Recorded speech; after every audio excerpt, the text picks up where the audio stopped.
Shawn Clement here from the Richmond Hill Golf Learning Center, and I've got a really cool video for you guys today for all of you who feel the need to keep watching the backswing with your eyes. I had a couple of conversations with a few students of mine, and I would say about 25–30% of my students have wandering eyes in their swing. They're either wandering because they're thinking about the things they need to do in the swing, or they're trying to identify certain positions in their backswing.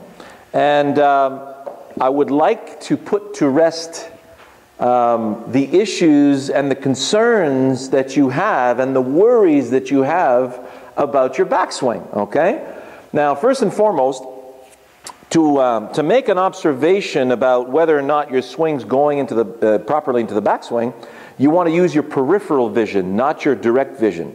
Now, if you go back to my perpetual motion drill and you let the club swing back and through without stopping in front of you, pick a spot on the ground with your eyes, give the club to gravity and centrifugal force, and observe that wonderful blur that you see in front of you.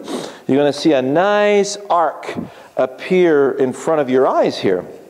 So this is exactly the arc that you want to feel that you're starting your backswing on. So when I set up to the ball, I already see the arc forming in front of me, and I just go ahead and allow the arm club unit to continue swinging on that particular arc. So you'll see from your habits, if you tend to swing the club too far inside or take the club a little too far outside because you're trying to create width in your backswing, you're going to see where the differences are between that perpetual motion and your swing. Now, this perpetual motion, by the way, also puts you exactly on the plane that you need to be on. All you need to feel is that the sole of the club deflects off the turf in both directions. So if I put a ball down here, you're going to see my club skip on this side of the ball on the way back, and on this side of the ball on the way through. So here we go. Give the club to gravity. Let it swing.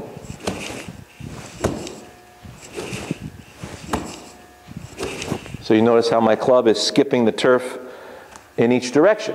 So if the club head skips the turf back and through, then my follow through is on plane and my backswing is on plane. Notice I'm not too high, not too low. There you have it. This is the swing plane I need for a 6-iron on a flat lie. All right, so that takes care of swing plane, also takes care of the directionality of the swing. Also, really interesting conversation I had where the reason why they were looking at their backswing is they were making sure that the backswing was completing itself. And this is what was giving them the cue to start swinging in the other direction. A huge no-no.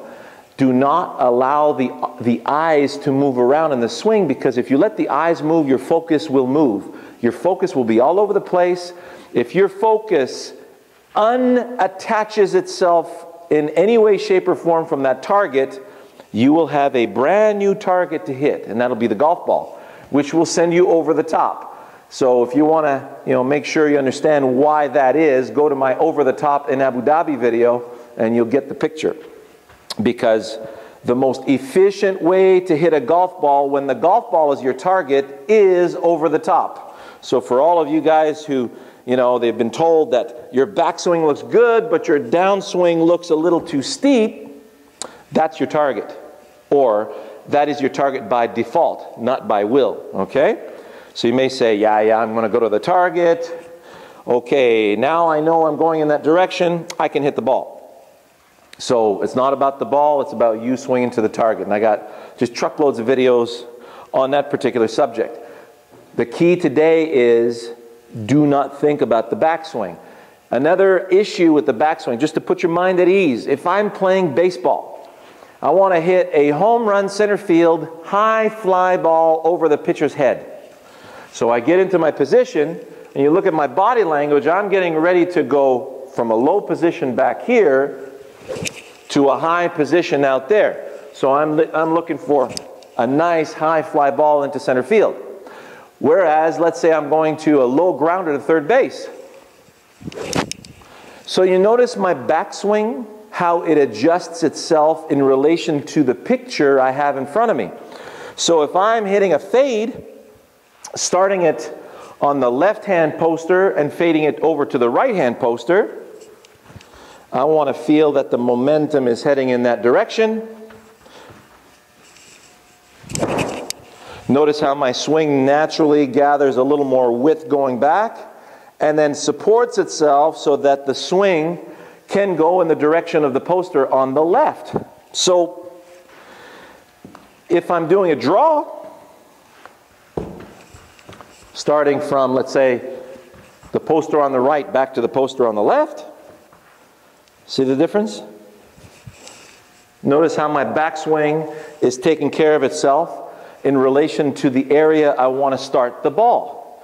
So the position that you gain in the backswing has everything to do with the picture that you set for yourself on that particular shot, okay?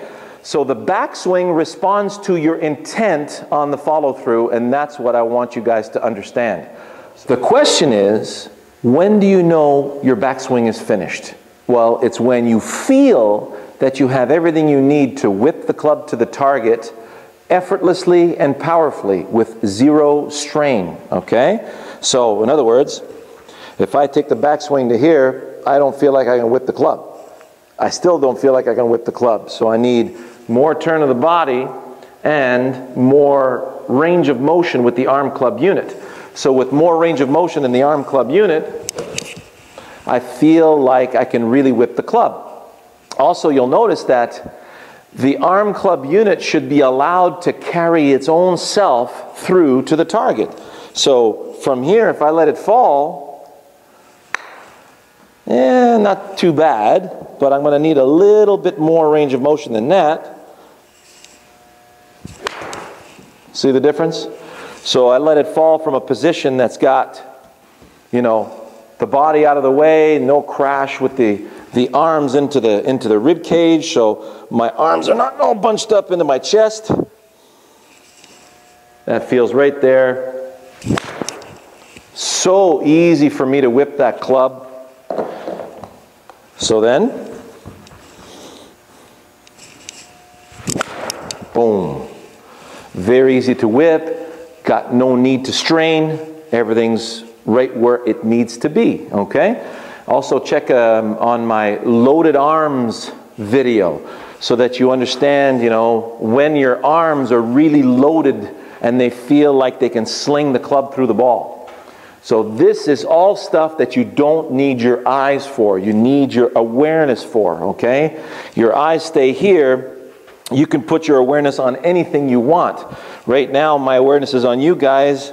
Right there, I know there's a camera right here in front of me. There's a tee right here. There's a bunch of weights over here. There's a basketball there. My eyes never left that spot.